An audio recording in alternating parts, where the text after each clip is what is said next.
mbokk yi asalaamaaleykum ñu ngi leen di siyaar di leen ñaanal jàmm te koy sàkku ci yéen juróom ñaari waxtu ci suñuy makkaan xibaaru marax gi dina bokk ca la ci gën a fës ba tey dañu am ca leneen loo xamante ni ab goxaat la mu ngay wuyoon Ndofane Ndari Mousso nekk ca commune bu Ndiangane Barka foofe noonu nag jafe-jafe yi ñu amee moo di ndox mu tax tey jii nii demalante ba ak dikkalante ba yenn ci diggante yoon ba nga xamante ni ndox ma jaar na fa jafe-jafe la fa daal di jur baskan wi ñoom it jamono ji taxaw nañu amal ak càkkuteef ngir nag wane ni ñoom it ci réew mi lañu daal di bokk ñu ànd ceeg Chérif Thiam. Ndofane Ndari Mousso di ab dëkk bu nekk ci biir commune bu Ndiangane Barka arrondissement bu Djilor fekk baax ci département bu Foundiougne tey jii bokkutuñ ci àdduna bi rawatina ci réewum Sénégal ndax yoon wu mag bi nga xam ne moo doon dugg ci dëkk boobee dafa dagg ndax ndoxu taw yi. yoon yi yëpp ay def ay kàmb yoo xamante ni même day am profondeur 1 mètre den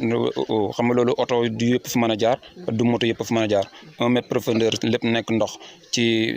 ñaari sorties yi nga xamante ni moom la population bi di gën di utiliser mooy suñu diggante ak Passy suñu diggante ak Diagane moom amul sax loolu mais dañ koy abandonné totalement. junni ak ñaar téeméeri doomu aadama yi yeewoo ci boobu tund ci jaaxle gu mag la ñu nekk ndax bu ñu jàppee ne ñaar fukk ak ñett ci dëkk yi nga xam ne moo ëmb tund boobee ñett dong ñoom ñoo ci am courant loolee nag tax na ba ak ñàkk karangale leen jural ndax ca cug jur gi. dëkk boo xam ne amul courant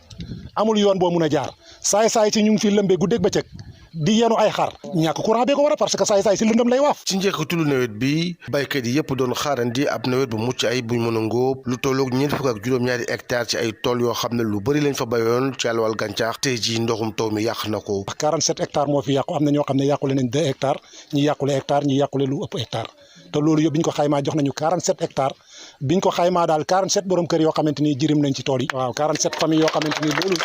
seen dund la parce que baykat yaakaar naa ne dundul bay la am pour dundee ko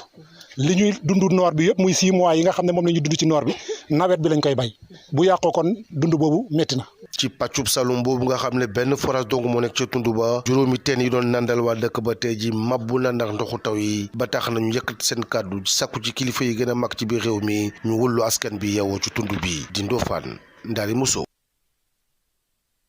mbokk yi kon fii la ñu yëkkatee jotaay bi fi marax gi maase juróom-ñetti waxtu ak Cheikh Diaby lay doon yàlla mi borom jàmm ko mu may jàmm nga am jàmm borom kon fayekoon yàlla na ko yàlla xëpp ci ñëpp lépp fépp wasalaamaaleykum wa rahmatulah taala wa barakaatu jaa ngeen jëfati.